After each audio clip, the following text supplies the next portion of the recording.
Gear is weird.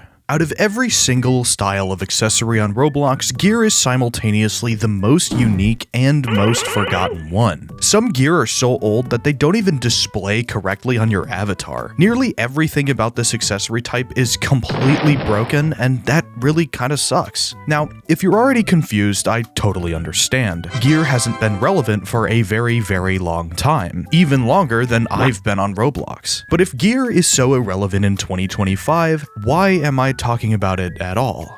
Well, that's for a very specific reason. In a semi-recent developer forum post, a Roblox administrator has confirmed that they don't plan to fix any of the broken gear on Roblox. On the surface, this change is net neutral. It's the most nothing ever happens update I've ever seen. Just think about it. Name a single modern Roblox game that actually uses base catalog gear. The Roblox game engine is powerful enough to where you don't need to rely on decade-plus old items to have usable things in your game. Really, the only game that I can think of that actually uses base Roblox gear is Lucky Block's Battleground, and that game is still decently popular. But as for every other game on Roblox, and I mean that in a very literal sense, gear is completely irrelevant. But why does this matter? So what if an ancient form of gameplay that was only really relevant during Roblox's infancy is being phased out completely? Who cares if that dark heart you spent your life savings on doesn't work? Well, the main reason I, and more importantly you, should care about gear is the legacy it has, as well as the solid titanium grip that it manages to maintain on the Roblox community. So let's talk about that. But before we get to that, some unfortunate news. Only 20% of you watching this video are subscribed to the channel. I want to hit 200,000 subscribers before the start of summer, and I honestly think that we can do it. So if you've been watching this channel for a while and you still haven't subscribed, or if this is your very first video of mine, obliterate that subscribe button so I can keep making content like this for you in the future. Now, back to the video. Back in 07, during Roblox's earliest days, the game engine was, well, bad, to say the least. Everything lagged, there wasn't a dedicated insert object button, and the programming language was more akin to cavemen banging sticks and rocks together than to that of a somewhat modern game engine. Because of the libraries and resources Roblox has access to now didn't exist 18 years ago, the only way players were able to add things into their game was if Roblox made them themselves. Enter gear, originally created so that people could fight each other. The original Roblox gear were things like a slingshot. Sorry, I don't know what that was. There was also a rocket launcher. Okay, why does that keep happening, dude? Whatever. The point is that the original Roblox gears were created to service one genre of game and one genre only: brick battling.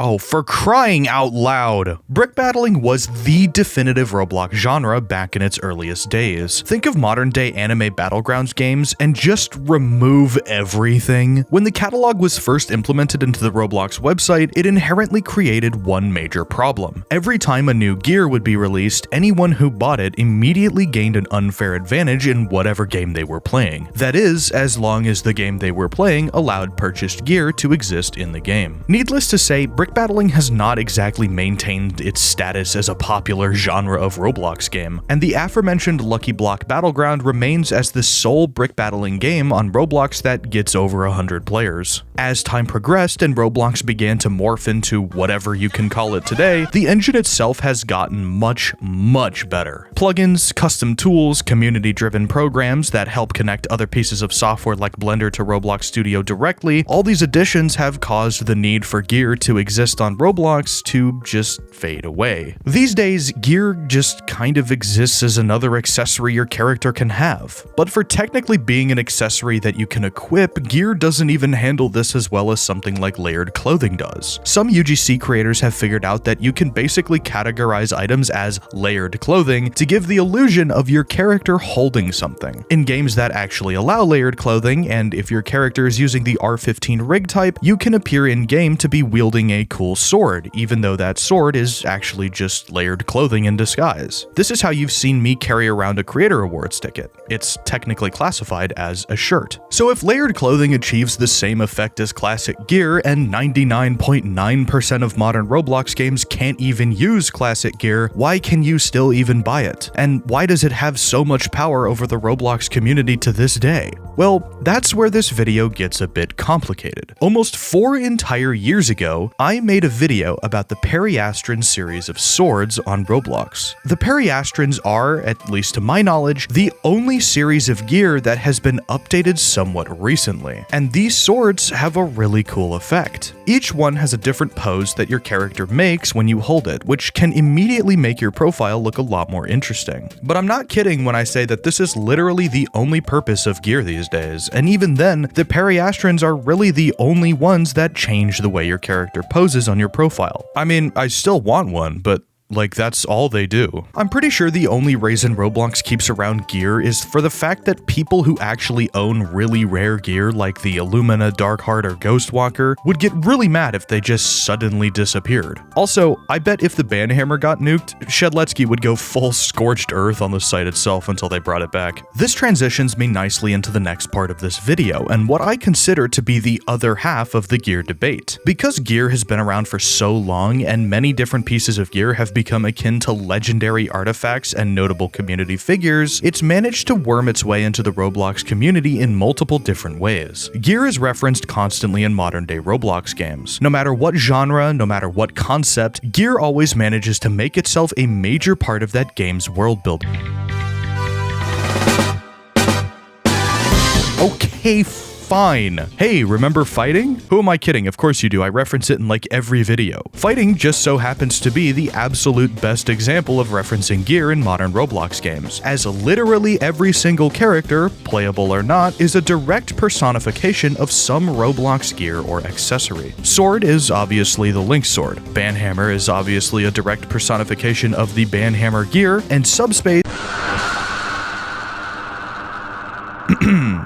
yes. Fighting has done a really good job with making all of these characters unique. They all have their own playstyles, they all have their own personalities, but regardless of what gear they're based on, each character's respective gameplay is perfectly aligned with what gear they're supposed to represent. Sword's playstyle is very straightforward. Running in and swinging your sword is kind of how it used to be back during Roblox's brick battling days. Meanwhile, you look at someone like Slingshot and their playstyle is all about jumping all over the place, running on air, dashing around like an obnoxious little gnat. This makes sense on how the original Slingshot gear worked, being a high fire rate, low damage poking tool that was good at medium to close range to slowly whittle down your enemies. Going even further into it with Subspace, his playstyle is almost entirely defined by his unique ability to set up traps with his primary fire and zone enemies with his poisonous cloud. Fighting not only does a great job of thematically transforming these inanimate objects into living, breathing, playable characters, but it also does an excellent job of keeping the gameplay of these characters true to the source material. Obviously, fighting is far more complex in terms of its gameplay compared to the source material it's borrowing most of its ideas from, but despite that, the characters and gameplay styles that are present in fighting still feel true to the gear that it loves to take inspiration from so much. Fighting isn't the only Roblox game that makes heavy use of gear in its design, because Blocktails is another really great example of how gear is used in a modern sense. The full title of Blocktails is Blocktails, the Swords of Time, and the main plot of the game follows you, the player, traveling through different regions in search of the legendary sword fights on the Heights swords. These swords are not just special in the game world for their magical powers, but they're also special in the larger Roblox community. Svath 4 is one of the most important legacy Roblox games on the entire platform. Created by Shedletsky all the way back in 2008, Svath 4 has remained as one of the most beloved Roblox games of all time. The swords in Blocktails aren't just references to the Svath swords, rather they are quite literally the Svath swords. And while these swords don't have the same cool posing mechanics the same way the Periastrons do, they're still extremely important in their own right. These swords are not only some of the first swords ever added into Roblox, but they're also some of the most expensive and rare gear on the entire site. Even the most common Svath sword, the Ice Dagger, is still worth several hundreds of thousands of Robux. Blocktails took what are essentially 7 of the same mesh, just scaled differently, and turned them into the most important artifacts in the entire game. But more importantly, they made these pieces of gear matter.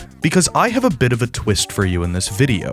Gear wasn't discontinued a few months ago. In fact, it's been almost 6 years since Gear was officially dropped from Roblox's supported feature list. You see, when a member of Roblox's API, or the massive library of features that the site has, loses relevance, it becomes what is known as deprecated. Deprecated features still exist in Roblox's API, but being deprecated means that Roblox will not fully officially support them in any upcoming engine changes from that moment on. Gear wasn't deemed deprecated this year, last year, or even the year before. Gear has been gone since 2019.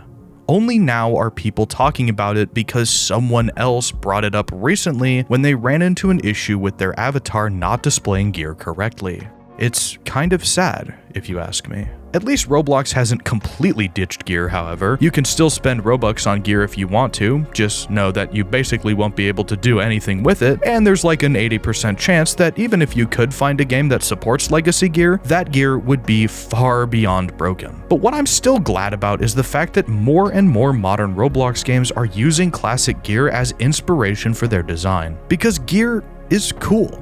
Even if it's broken, old, and completely irrelevant, I still think it has a lot of charm to it. So, thanks for watching, and I'll see you all next time.